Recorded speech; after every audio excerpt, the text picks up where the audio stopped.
If you've ever experienced someone buying you a coffee and picking your brain for free, or maybe the price of a coffee, then I'm going to show you how to avoid that and actually move it to a more successful sales conversation. Welcome to your Consulting Business Podcast. My name is Russell Pearson and this is episode number 60. In today's episode, we're going to be talking about how to avoid coffee conversations and why we would want to avoid them in the first place. You know what? A lot of people like coffee. I'm a coffee addict. I do like having coffee and I do like having conversations. But the reality is having those two things together when it comes to leads and prospects and clients, it can actually get in the way of successful engagements. Now, before I get into the details, I would like to know two things. Have you subscribed? If you haven't subscribed already, I'd love you to subscribe for new episodes that come out weekly. And have you been to russellpearsonprograms.com? Because if you haven't been to russellpearsonprograms.com, you should go and check it out because we've got a free resource there for you to download today, absolutely free. So let's get to the heart of the issue today, which is why are these coffee conversations bad? Well, there's nothing wrong with coffee. Well, I don't think there's anything wrong with coffee. There's nothing wrong with conversations, right? So why is combining these things the issue? Well, there are two reasons. Number one, when someone's buying you a coffee conversation or buying some time with you at the price of a coffee, number one, you're not getting what you're worth. You are an expert in what you do. Now, if you don't think you're an expert, but you are consulting, I want to just reframe that and say, if you are selling expertise, right? If you are delivering expertise, you are in fact an expert. So I want to understand as a consultant, that is your position.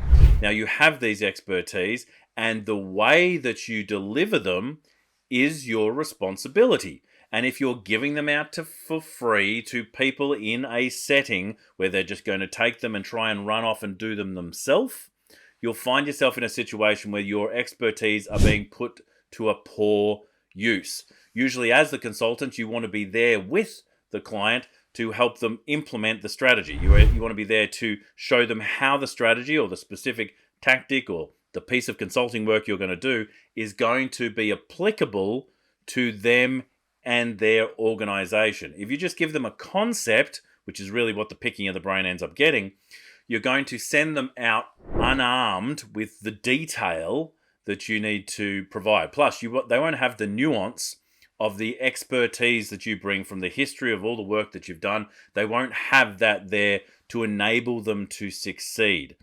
And what happens is you give these people some ideas. You might think that you're giving them some ideas so they'll engage you, but in the majority of cases, they're taking that idea to try themselves. Now they go and try that idea themselves and it fails.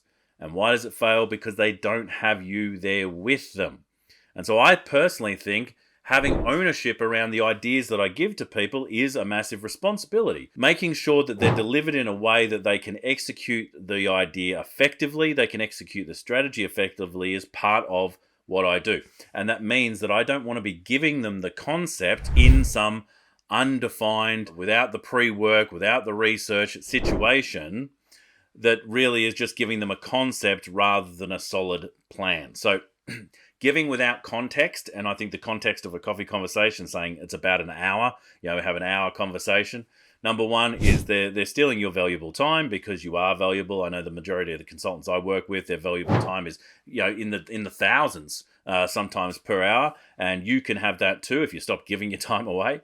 The other thing too is that you're actually giving them a concept without the time to flesh it out and make it successful for them and their organization. That's why you do it with people. That's why consulting is a done with you style process. And not only that, is that when you are in that situation, you're thinking that this person will choose you because you're giving them your expertise. They start to realize that you're smart, right? And look, the reality is almost every consultant I've ever spoken to is incredibly smart. They're doctorates of this and have masters of that. Very smart individuals. And the problem with smart individuals is they like to give answers to questions. But to engage someone in a successful sales process, especially in an advisory space, especially as a consultant, means that you need to be giving less answers and simply asking more questions. So if anyone says, can I buy you a coffee? I would like to pick your brain, or I would like to buy you a coffee so we can have a chat. I first ask, what would you like to chat about? Now, that opens up the conversation and it lets me know what are we actually, where is this going? They will tend to say, well, I'm having some challenges. I'm having some challenges in a certain area. Okay, what have you tried to fix these things? It's usually something that I ask a little bit of depth. It's interesting, the try question. What have you tried? There's a presupposition of failure. So they will tell you where they have failed. And so having a little bit of depth at the start of the conversation, you can say, all right, is this a challenge I want to work with? Is this a challenge that I want to solve? If it is, now is not the time. The coffee conversation is not even the time. I will say to that person, you know what? I've got some good experience in that area that you're discussing, and I have an idea if you'd like to set up a time to have a quick chat. All right? Quick chat. I want to set up a time to have a conversation over the next week that is no longer than 15 minutes.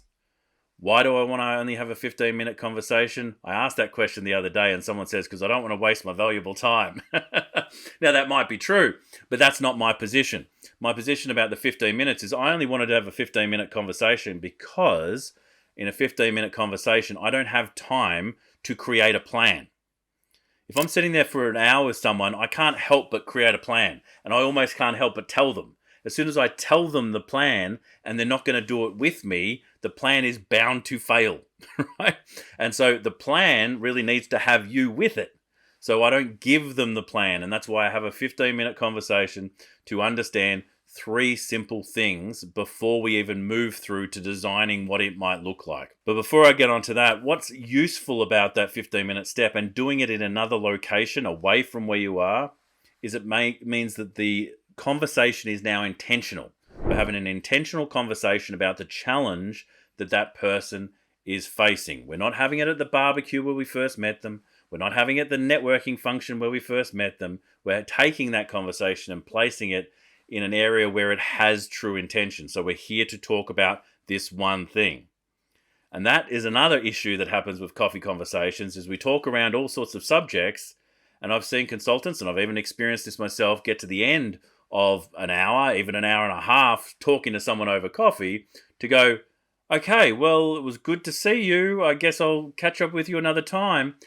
And realize that you never actually got to the heart of the conversation, right? Why were we there? Was it just to catch up? And look, if it is just to catch up, if it is just to be friends, if it is to spend time with people we enjoy spending time with or our loved one, that's absolutely fine. I'm talking about people who are picking your brain for your professional expertise. You move them to the 15-minute call. Now, we have that 15-minute call. Yes, it's for intention, but there are 3 things that I want to know on that call. I wanted to quickly jump in and remind you about russellpearsonprograms.com. We put all sorts of resources specifically for consultants on that page, and if you go there right now, you'll see that there are some new resources available absolutely free for you to download. So go to russellpearsonprograms.com. Now, back to the show. But there are 3 things that I want to know on that call. Number 1. Is there a gap? Do they have a position that they're in that they want to change? And where do they want to be instead? That creates a gap. And is that gap something that I can solve? If it is, I mentally tick that in my head and I say, all right, great, I got my first tick. There are 3 ticks, so that's my first tick. The second tick, again, what have you tried? I can push a little deeper in this conversation. I can understand a little bit more depth. But ideally, what I'm trying to get out is there a problem that you, the prospect or the lead, want solved? Because if they don't identify they have a problem, they go, it's not really an issue. Or they say, it's not that big a problem. Don't worry, I'm just interested, right? They're not going to buy from you. There's no value in any solution that you deliver. And that's why you can spend hours delivering like what you perceive to be as high value solutions, but they're not ready to take it. There's a time when clients are ready to bring you on, and why I have a 2-step sales process to understand if now is the right time. So number 2, if they don't have the problem, or if they don't verbalize the problem, they don't believe they have a problem, I don't continue the conversation. I say, well, all right, cool. Well, it seems that you've got everything squared away, so there's probably not any ideas I can really help you with. All right, so number 1, is there a gap? Number 2, do they identify there's a problem? And number 3, is there a priority to do something about it? Is this a later thing or a sooner thing? Do they want to fix it now?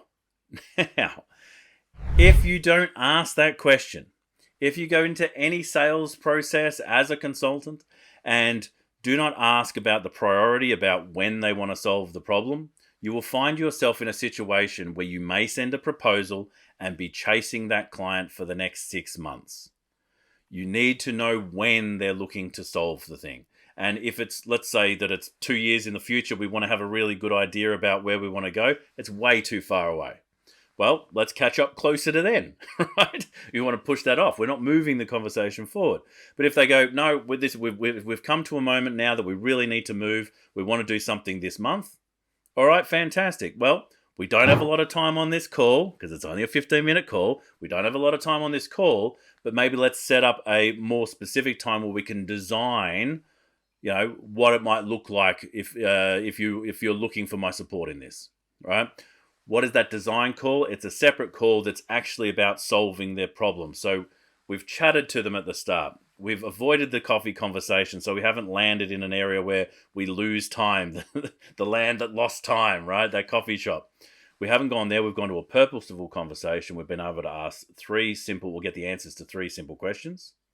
And at the end of that, if we got 3 ticks, tick, tick, tick, at that point, we will move them forward to a design conversation. And all consultants should be doing design conversations to really have a depth of understanding what's happening for the person or the organization they're about to choose or select to work with, and then to understand how we should move forward with actually designing a solution.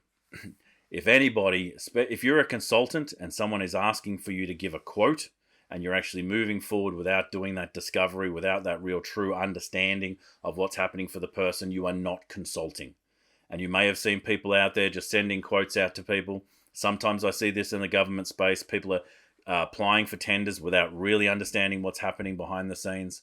And it's interesting because it is not a consulting process. It is a process of ticking boxes. And I think if you want to be the select consultant, the consultant who selects the clients they work with, selects how they work, where they work, when they work, really have a selective lifestyle about how you do what you do when you do, then ideally you want to have a control of the sales process. You want to select how people are invited to step through that sales process rather than actually step into someone's buying process, which is about picking your brain, taking the idea, trying it on, and when it doesn't work, tell you it's your fault. So we want to avoid all that. We want to avoid coffee conversations. Drink coffee. Coffee's fantastic. I've got coffee here. I recommend it. I reckon it's good for your health. I'm not a doctor and I don't play one on television, so don't take my advice there. But certainly, if you're a consultant who is finding themselves wasting a lot of time on tire kickers, people who are just picking their brain and trying to take ideas that they can then go and implement themselves, avoid that situation because it means you're not being responsible with your expertise. You're not bringing the best opportunity for your skills, your resources, and your expertise to help this individual in front of you. So if you really want to help them, take them through an intentional process so that you can be there with them when they're implementing the strategy. My name's Russell Pearson. It's a pleasure to have you on the call today. If you haven't been to russellpearsonprograms.com and downloaded the resource there, I invite you to do that right now. Until next time, stay passionate, and I will catch you on the next one. Bye for now.